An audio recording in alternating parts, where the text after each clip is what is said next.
오늘 예배에 나오신 여러분 주님으로 환영하고 축복합니다. 오늘은 제가 이제 연합수련회 마무리하는 것 때문에 이제 또 파도리에 오늘 또 내려가게 됐어요. 그래서 오늘도 녹화로 오늘 예배 진행된다는 점 알려드리면서 오늘 우리에게 주시는 하나님의 말씀 함께 살펴보겠습니다. 네, 드디어라는 말이 어울리는지 모르겠지만, 네, 이제 열왕기 상하가 끝났습니다. 열왕기서가 끝났고, 이제 오늘부터 이제 데살로니가 전서 말씀을 함께 살펴보겠습니다. 데살로니가 전서는 제가 보니까 저희가 2000년도에 이미 한번 살펴봤던 말씀이더라고요. 그러니까 아마 거의 이제 1년이 도는 것 같아요. 제가 이거 보니까 저희가 지금 생명의 삶으로 1독하는데 4년 정도 걸린다고 했으니까 거의 맞는 것 같아요. 그래서 4년에서 5년 정도 걸린다 그랬는데, 네, 어쨌든 다시 데살로니가 전서 말씀을 함께 오늘부터 살펴보겠습니다. 바울과 실로아노와 디모데는 하나님 아버지와 주 예수 그리스도 안에 있는 데살로니가인의 교회에 편지하노니 은혜와 평강이 너희에게 있을지어다. 우리가 너희 모두로 말미암아 항상 하나님께 감사하며 기도할 때에 너희를 기억함은 너희의 믿음의 역사와 사랑의 수고와 우리 주 예수 그리스도에 대한 소망의 인내를 우리 하나님 아버지 앞에서 끊임없이 기억함이니 하나님의 사랑하심을 받은 형제들아 너희를 택하심을 아노라. 이는 우리 복음이 너희에게 말로만 이른 것이 아니라 또한 능력과 성령과 큰 확신으로 된 것임이라. 우리가 너희 가운데서 너희를 위하여 어떤 사람이 된 것은 너희가 아는 바와 같으니라. 또 너희는 많은 환난 가운데서 성령의 기쁨으로 말씀을 받아 우리와 주를 본받는 자가 되었으니 그러므로 너희가 마게도냐와 아가야에 있는 모든 믿는 자의 본이 되었느니라. 주의 말씀이 너희에게로부터 마게도냐와 아가야에게만 들릴 뿐 아니라 하나님을 향하는 너희의 믿음의 소문이 각처에 퍼졌으므로 우리는 아무 말도 할 것이 없노라. 그들이 우리에 대하여 스스로 말하기를 우리가 어떻게 너희 가운데 들어갔는지와 너희가 어떻게 우상을 버리고 하나님께로 돌아와서 살아계시고 참되신 하나님을 섬기는지와 또 죽은 자들 가운데서 다시 살리신 그의 아들이 하늘로부터 강림하실 것을 너희가 어떻게 기다리는지를 말하니 이는 장래의 노하심에서 우리를 건지시는 예수시니라. 아멘. 이제 오늘부터 저희가 데살로니가 전서 말씀을 이제 한번 살펴보려고 합니다. 그럼 이제 오늘 첫날이니까 기본적으로 이 데살로니가의 배경을 한번 살펴볼게요. 이 데살로니가 교회는 그 바울이 2차 선교 여행을 할 때 이제 마게도니아에서 빌립보 교회를 세우고 이제 두 번째 개척한 교회예요. 그럼 이 데살로니가라는 도시는 어떤 도시냐면 로마에서 아시아까지 이어지는 그 로마 제국의 아주 그 중요한 도로, 간선도로였던 그 에그나티아라는 그 도로가 있었는데 아주 그 중요한 그 도로에 위치하고 있어요. 그 도로상에 위치하고 있었고 이게 그래서 동서양을 잇는 교통과 상업의 중심지였어요. 그래서 이 당시에 뭐 그 기록에 따르면 인구수가 20만에 이를 정도였던 대도시였다는 거예요. 그래서 이제 마게도니아 지방에서 제일 큰 도시면서 그곳이 이제 행정 수도였다고 해요. 그러니 당연히 이곳이 복음을 위해서 아주 선교 전략상 중요한 도시였죠. 동서양을 잇는 도시였죠. 또 굉장히 많은 인구가 있는 곳이었기 때문에 그래서 이곳은 아주 중요한 지역이었습니다. 그래서 이제 바울이 빌립보의 교회를 세우고 나서 이제 이 중요한 이 선교 전략상 중요한 데살로니가를 이제 복음을 전하러 갔어요. 그리고 이제 그곳에서 복음을 전했고 많은 이들이 회심하는 일이 있었고 사실 3주 만에 그곳에 이제 굉장히 여러 역사들이 일어났습니다. 그곳에 데살로니가 교회가 세워지기도 했고요. 문제는 그렇게 이제 막 복음이 잘 전달되고 있었는데 데살로니가에 살고 있었던 유대인들이 어마어마하게 이제 박해를 하기 시작합니다. 그래서 데살로니가에서 사역을 불과 얼마 하지도 못하고 이제 바울이 쫓겨나와서 가까운 베레아에 피신했어요. 근데 그곳에 베레아에 피신하다가 여차하면 다시 가서 이제 복음을 전하려고 했는데 결국 이 데살로니가 이 유대인들이 베레아까지 쫓아옵니다.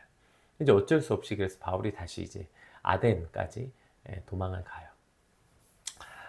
이제 그래서 이제 그 아덴까지 도망가서 그 후에도 여러 번 바울이 돌아오려고 합니다. 데살로니가로 오려고 했는데 이제 바울의 표현으로는 사단의 방해로 결국에 이제 돌아오지 못했던 거예요. 그러면 바울에게 생각해 보세요. 그곳에 이제 신생 교회를 세워놓고 그 얼마 가르치지도 못했어요. 뭐 이게 몇 개월이라고 한 사람도 있고 3주라고 한 사람도 있는데 어쨌든 뭐 그러다가 이제 자기는 그냥 뭐 이런 표현이 어떻겠죠? 어쨌든 세워놓고 뭐 제대로 뭘 가르치도 못했고 마감도 못했는데 마무리를 못하고 그냥 나온 거예요. 그러니까 늘 데살로니가에 대한 걱정과 뭐 어떤 그 마음이 있었겠죠. 그래서 이제 결국에 아덴에서 이제 디모데를 그 데살로니가로 파송하게 됩니다. 왜냐하면 이제 그 신생 교회들이 그곳에서 받을 핍박, 생각해보세요. 자기를 그렇게 핍박했는데 거기 남겨져 있는 교인들 가만히 뒀겠습니까? 그러니까 그들이 받을 환난과 또 복음의 변질, 또 믿음이 무너지지 않을까 수없는 염려와 근심이 되어서 결국 바울이 자신이 갈 수 없음을 인정하고 이제 디모데를 데살로니가로 이제 파송하게 됩니다. 그리고 이제 본인은 고린도로 넘어가서 계속 사역을 하고 되는데 그 중에 디모데가 바울에게 찾아와서 데살로니가 소식을 전해준 거예요. 그리고 이제 그 소식을 들은 바울이 그 데살로니가에 있는 그 교회에게 이제 쓴 편지가 바로 데살로니가 전후서입니다. 디모데가 가져온 소식은 대체로 기쁜 소식이었어요. 그래서 이제 바울이 염려했던 것과 달리 데살로니가 교회 성도들이 환난과 어려움 중에서도 그리스도의 재림을 소망하면서 꿋꿋이 믿음을 지키고 그들이 풍성한 사랑으로 서로 섬겼고 우상을 제거했고 뭐 이제 이러한 소식이어서 그것이 바울에게 아주 큰 위로와 기쁨이었습니다. 그래서 이제 데살로니가 성도에 대한 그러한 감사한 마음과 칭찬과 격려의 메시지를 이제 보내게 되죠. 물론 이제 세상에 뭐 완벽한 교회가 어디 있겠습니까? 데살로니가 교회가 이제 신생 이방 교회였기 때문에 뭐 교회적으로 또 교리적으로 도덕적인 측면에서 미숙한 면들도 역시 있었고요. 그래서 이제 바울이 데살로니가 전서를 통해서 그들에게 이제 그러한 그 좀 미숙한 부분들을 권면하기도 하고 또 바로 가르치는 내용들. 물론 이제 초반에는 그래서 그들의 그러한 어떤 헌신과 수고를 기뻐하고 격려하는 내용, 후반부에는 이제 직접 가르치지 못했던 그 권면의 내용들이 이제 후반부로 그렇게 이제 이 데살로니가 전서가 기록되어 있습니다. 그래서 이제 오늘 본문 내용은 그 도입이죠. 그래서 이제 1절부터 쭉 보시면 그 뭐 발신자와 수신자를 밝히고 데살로니가 성도들에 대한 칭찬과 격려의 내용, 이제 그 내용들이 이제 되어 있는데, 그리고 이제 그러면서 이제 쭉 보시면 뭐 그냥 기본적으로 그 사도, 그러니까 바울 서신의 그 전형적인 어떤 그 도입부, 인사말, 그 격려 이런 걸로 이제 시작하는데 4절에 보시면 조금 특별한 그 표현이 하나 나와요. 이제 앞에 뭐 1절, 2절, 3절은 뭐 그냥 우리가 아까 읽었으니까 따로 읽진 않고 4절 한번 볼게요. 하나님의 사랑하심을 받은 형제들아 너희를 택하심을 아노라. 얼핏 들으면 뭐 그냥 격려말 같이 흘려들을 수 있는 것 같아요. 그런데 이게 왜 독특한 표현이냐면 그러니까 하나님의 사랑하심을 받은 형제들아 너희의 택하심을 안돼요. 이게 지금 어떤 말이냐면 인과 관계. 그러니까 이방인이었던 데살로니가 사람들에게 하나님이 너희를 사랑하신다. 그것의 가장 확실한 증거가 뭐냐면 너희를 택하셨다는 것이다. 이러한 인과관계로서 이 말을 설명한 거예요. 여러분 이것보다 더 확실한 하나님의 사랑의 증거가 있어요? 하나님 왜 나를 택하신 것입니까? 왜 나 같은 걸, 우리 같은 걸 택한 거예요? 데살로니가인들 입장에서는 저기 유대교 기반의 유대인들 많잖아요. 토라를 잘 알고 있고 뭐 그래서 막 이제 11조하고 뭐 안 먹고 정결한 생활하고 막 이랬던 사람들에 비하면 자기들은 사실 어떤 거예요? 뭐 그러니까 그들에 비하면 스스로 뭐 개차반 같은 인생 아니에요. 막 이방신전 섬기고 음란하고 뭐 그런 일들을 했던. 왜 우리 같은 사람을 택하셨는가? 왜죠?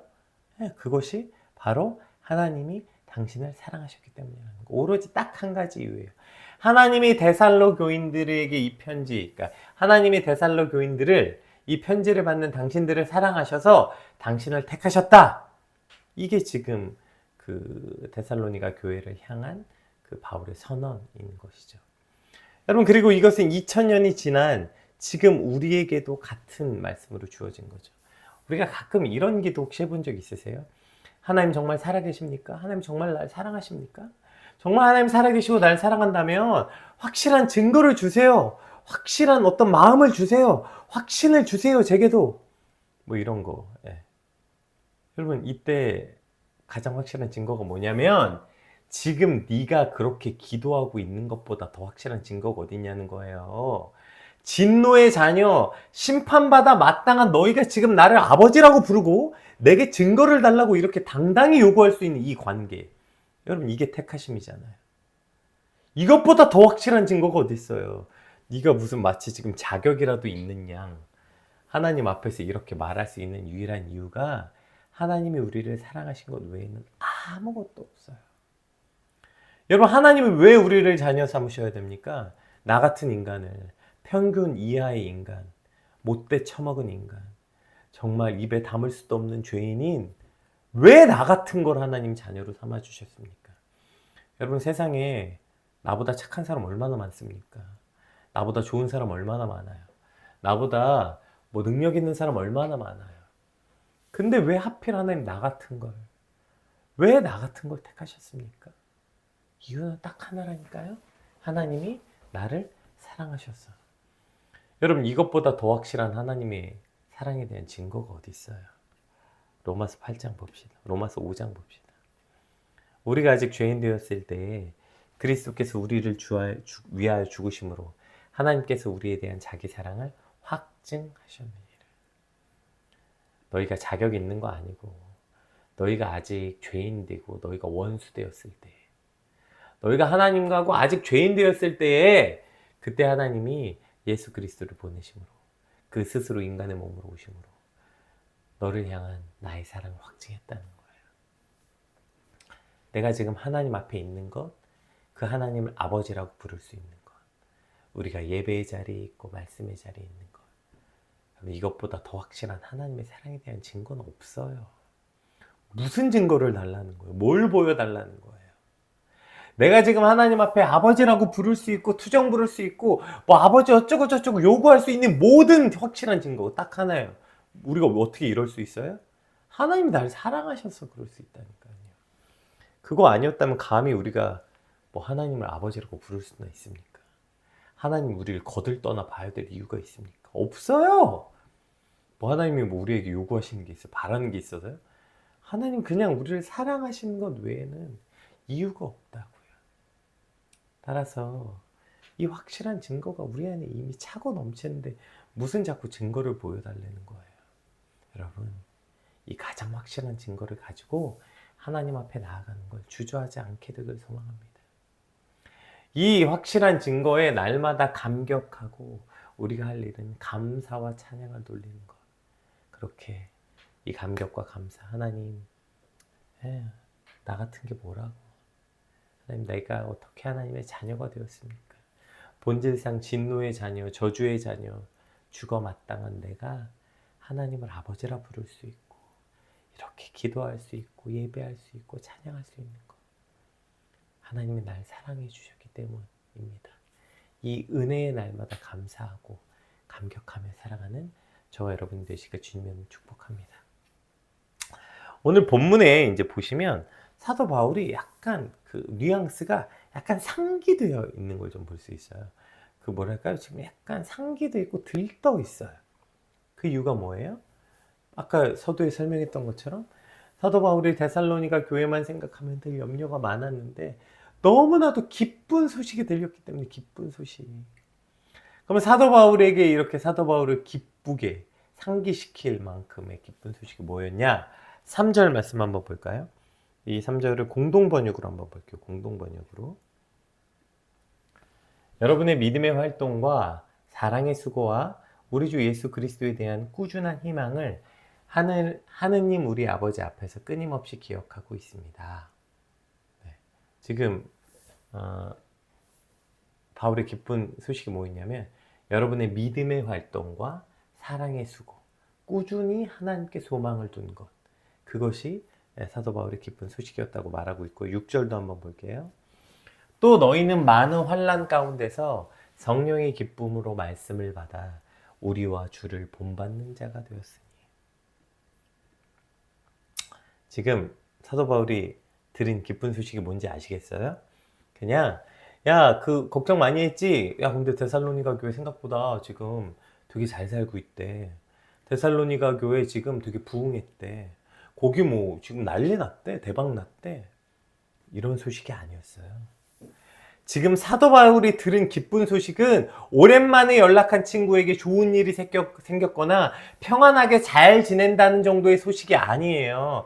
지금 들은 소식이 뭐예요? 그들이 수고하고 있고, 예?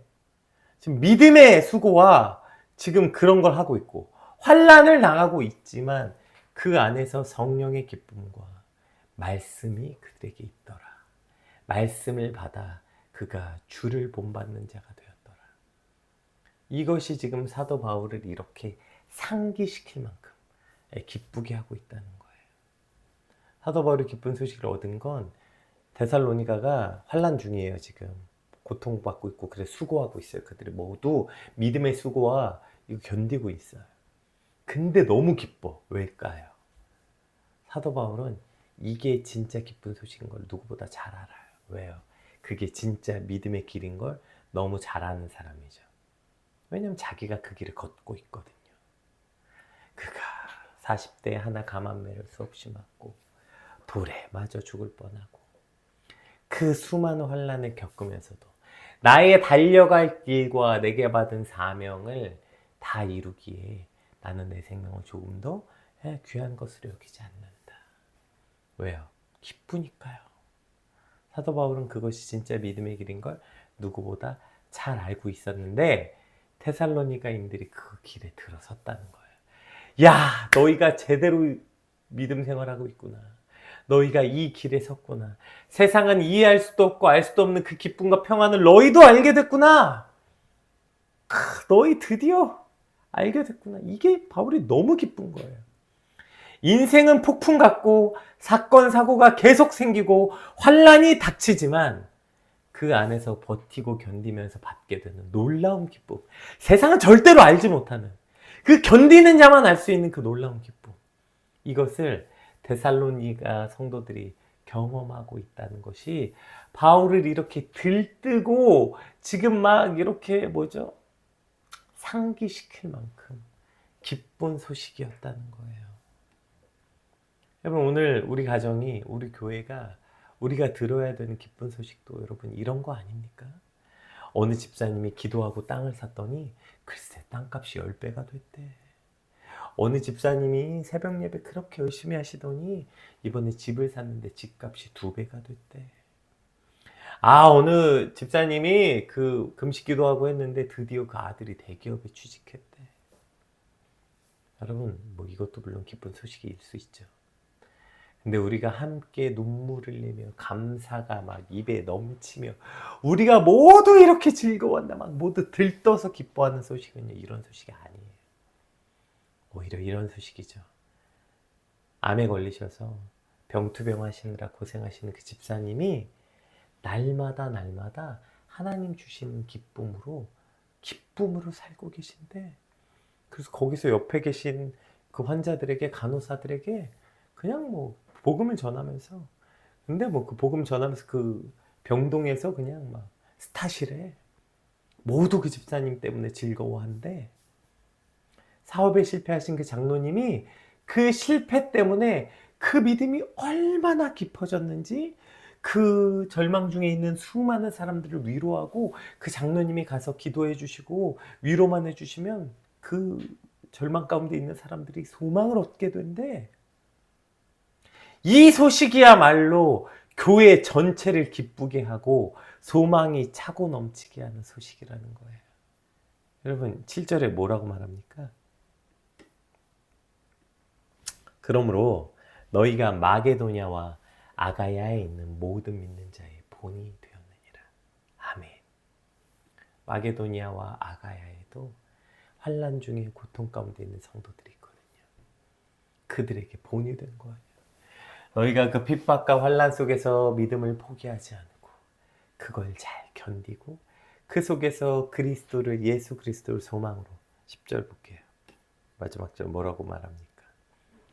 그의 아들이 하늘로부터 강림하실 것을 너희가 어떻게 기다리는지를 말하니 이는 장래의 노하심에서 우리를 건지시는 예수시니라. 아멘. 너희가 그 환난 가운데서 부활의 소망을 기뻐하고 예수 그리스도를 소망으로 갖고 살고 있다는 것. 이것이 정말 우리 모두가 이렇게 기뻐하고 주변에 있는 마게도냐와 아가야와 모든 믿는 자들에게까지 전달되는 기쁜 소식이었다는 거예요. 여러분, 오늘 저와 여러분의 교회가, 우리의 공동체가 이런 기쁜 소식이 끊이지 않게 되길 주님의 이름으로 축복합니다. 이것이 우리가 나눠야 되는 기쁨이에요. 뭐 누가 뭐가 있었든 저희가 이제 그 PK 러브에서 한 달에 한 번씩 그 회의를 하거든요. 각 기도반 보고를 해요. 그 기도반 보고 가운데서도 어느 누가 취업을 했고 누가 대학에 합격했고, 사실 뭐 이런 것보다 주로 이제 기도가 필요한 많은 것들을 나누거든요. 아픈 얘기 뭐 하긴 하는데 제가 그냥 오늘 소망해 봤어요. 이런 소식이 끊이지 않는 공동체, 이런 소식이 끊이지 않는 교회, 이것이 진짜 기쁜 소식이구나. 오늘 그런 기쁜 소식이 전달되길 소망합니다. 여러분, 그리고 우리가 이것을 기뻐하려면 이거 내게도 적용되죠. 내게도. 우리가 남에게 들리는 그 소식을, 그걸 진짜 기뻐하려면 내게도 이게 기쁨이어야 돼요. 이해되세요?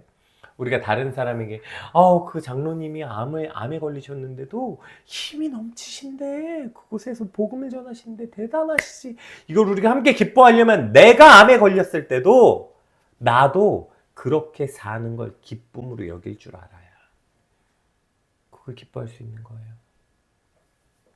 내 인생에 아무 일도 안 일어나고 하나님, 오늘 잠들려고 하는데 오늘 하루를 돌아보니까 오늘 너무 평안했어요. 오늘 너무 아무 일도 안 일어났어요. 오늘 하루 가운데 대박 났어요. 이것도 기쁘죠. 뭐 안 기쁜 건 아니에요. 기쁜 거예요. 우리에게 근데 진짜 기쁜 소식은 하나님, 오늘 제 인생이 정말 전쟁 같았거든요. 정말 눈물 없이 제 오늘 하루를 못 들으실걸요. 오늘 제 삶이 정말 폭풍 같았거든요. 근데요, 그 전쟁 같고 폭풍 같은 삶에서 저 하나님 붙잡고 살았어요.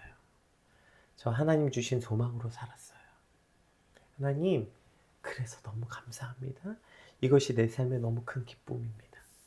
이렇게 고백하는 저와 여러분의 오늘이 되시길 주님의 이름으로 축복합니다. 이걸 내가 기쁨으로 여길 줄 알아야 그 공동체에 퍼지는 이 소식도 우리가 기뻐할 수 있는 거예요. 근데 이걸 맨날 내가 이걸 기뻐할 줄 몰라. 내 믿음이 맨날 아무 일도 안 생기는 게 제일 좋은 거고 대박 나는 게 제일 좋은 소식이면, 누가 암 걸려서 그렇고 살고 있다 그러면 어머 그 장로님 어떡한데, 어머 그분 어떡한데, 이게 내 수준인 거예요. 근데 내가 이걸 기뻐할 줄 알죠? 그 소식 들으면 와 같이 기뻐할 줄 아는 거예요. 같이 방방 뛰면서 기뻐할 줄 아는 거예요. 그 장로님이 힘드신데 왜 저러신데, 가만히 좀 계시지. 이런 소리 하지 않게 되길 주님으로 축복합니다. 네, 내게도 그것이 기쁜 소식이고 다른 이에게도 그것을 기쁜 소식으로 여길 줄 아는 그러한 믿음의 삶을 살게 되시길 주님의 이름으로 축복합니다. 바울에게 기쁜 소식이 한 가지가 또 더 있었죠. 우리 5절 말씀 한번 볼까요? 이것이, 그리고 바울이 또 왜 이렇게 기뻐했나, 어쩌면 이게 제일 큰 기쁨이었을지도 모를 것 같아요. 읽어볼게요. 5절. 이는 우리 복음이 너희에게 말로만 이른 것이 아니라 또한 능력과 성령과 큰 확신으로 된 것임이라. 우리가 너희 가운데서 너희를 위하여 어떤 사람이 된 것은 너희가 아는 바와 같으니라. 아멘. 그러니까 우리가 지금 너희에게 전한 복음이 말로만 된 게 아니라 능력과 성령의 확신으로 된 것이래요. 그러면서 뒤에 뭐래요? 우리가 너희를 위해서 어떤 사람이 되었는지 너희가 잘 안다. 무슨 말이에요? 너희가 우리의 삶을 잘 알잖아. 그러니까 지금 바울이 전한 복음이 말이 아니라 우리의 삶을 통해서 복음이 전달되었기 때문에 바울이 이렇게 기쁜 거예요. 이해되세요? 내가 예수는 잘 모르겠는데 당신의 삶을 보니까 예수님이 계신 것 같다. 야, 내가 너의 삶을 옆에서 오래 지켜봤는데 너의 삶은 예수가 아니면 설명이 불가능하다. 그러면 이것이 삶으로 하는 전도죠. 그 전도가 말로 하는 어떤 전도보다 기쁠 수밖에 없죠. 여러분, 우리가 전도하죠. 예수 믿으세요. 전도제도 붙이고 누군가 그냥 툭 던진 한마디에 마음이 열려서 교회 오는 사람 있습니다, 여러분? 있어요. 뭐 삶으로만 하는 게 진짜 전도다. 그렇지 않아요. 그냥 말로 예수 믿으세요. 전도제 돌리고 한 그 말에 예수님 영접하고 교회 와서 예수님 영접한 사람들 많습니다. 네, 있어요. 그런데 그 어떤 전도보다 여러분 이게 기쁠 수밖에 없는 건 생각해 보세요. 예를 들면 뭐 이런 거랑 비슷한 것 같아요. 제가 오늘 설교를 했어요. 그러면 이제 어떤 분이 목사님, 어떻게 목사님 설교는 그렇게 깊습니까? 목사님 설교에 너무 많이 은혜 받았습니다. 목사님 어떻게 설교를 말씀을 그런 관점으로 보십니까? 뭐 수많은 칭찬들을 해주시죠. 과분하게 안 들으려고 노력하지만. 근데 물론 그 얘기도 기쁘죠. 아예 감사합니다. 예. 아유, 제가 개떡같이 말했는데 찰떡같이 알아들으신 성도님의 믿음이 좋은 겁니다. 그냥 그렇게 하고 넘어가요. 여러분, 제가 진짜 기쁜 말, 제 인생에서 가장 큰 기쁨, 설교자로서 언젠가 제 아내가 저에게 이런 말을 했어요. PT 예배 끝나고 돌아올 때였는데 이러더라고요. 오빠, 애들은 오빠 설교가 그냥 말로 들리겠지? 그래서 응? 그게 무슨 말이야? 나는 누구보다 오빠 설교에 은혜 받는 이유는 오빠가 그 전하려는 그 메시지 한마디를 전하기 위해서 어떻게 사는지 옆에서 내가 보기 때문에 나는 오빠 설교가 말이 아니라 오빠의 삶으로 들려. 그렇게 얘기해 주는데 정말 저에겐 세상에서 받았던 어떤 큰 칭찬보다 정말 가장 큰 기쁨이었어요. 아, 내가 그래도 목사로서 그래도 살아온 삶이 헛되지 않구나. 어떤 이런 그 기쁨이랄까요? 복음이 말이 아니라 삶으로 전달되죠? 그때 전하는 자에게는 그것보다 큰 기쁨이 없는 거예요. 아까 말씀드렸다시피 여러분 복음이 무직 삶으로만 전달됩니다. 이런 얘기 아닙니다. 그런데 여러분 그 복음이 말이 아니라요. 아 물론 내가 말로 전도했는데 그 사람이 교회 온 거 기쁘죠. 근데 뭐 얼마나 기쁘겠어요 그게. 근데 여러분 전도자의 가장 큰 기쁨은 뭐냐면 내 말이 한 전도가 아니라 내 삶으로 하나님의 말씀이 전달될 때 여러분 그건 전하는 자의 가장 큰 기쁨인 거예요. 오늘 바울이 왜 이렇게 기뻐하겠어요? 이 얘기예요. 우리가 너희에게 전한 복음이 말로만 이른 것이 아니라 성령의 능력과 큰 확신으로 된 것이라. 왜? 우리가 너희 가운데서 너희를 위하여 어떤 사람이 되었는지 너희가 다 알고 있다. 그래서 너희가 그리스도와 우리를 본받는 자가 되어서 그래서 우리의 기쁨이 차고 넘친다. 바울이 왜 이렇게 상기되고 기뻐했는지 아시겠죠? 여러분 오늘 그 기쁨에 오늘 말씀을 통해서 저와 여러분을 초대하고 있는 것입니다. 그럼 우리도 이 기쁨 한번 누려봅시다. 말이 아니라 삶으로 복음이 전달될 때 전달하는 자에게 주어지는 그 가장 큰 기쁨, 그 큰 기쁨을 누리게 되길 주님의 축복합니다. 오늘 사도 바울이 왜 이렇게 흥분해서 기뻐하는지 아시겠죠? 이것이 사도 바울에게 큰 기쁨이라는 거예요. 예수 믿으면서 환난을 견디고 이기면서 버티고 있는 그 진짜 믿음을 보았기 때문에 그 진짜 믿음을 우리가 누릴 수 있고 우리도 그것을 진짜 큰 기쁨으로 여기게 될 때 사도 바울은 그래서 기뻐하는 거고요. 말이 아니라 삶으로 전달되는 복음을 전달하는 자의 그 무엇보다 가장 큰 기쁨을 사도 바울이 누리고 있습니다. 오늘 하나님 나도 이 기쁨에 동참하는 삶을 살게 하여 주시옵소서. 받은 말씀 놓고 함께 기도하겠습니다. 기도합시다.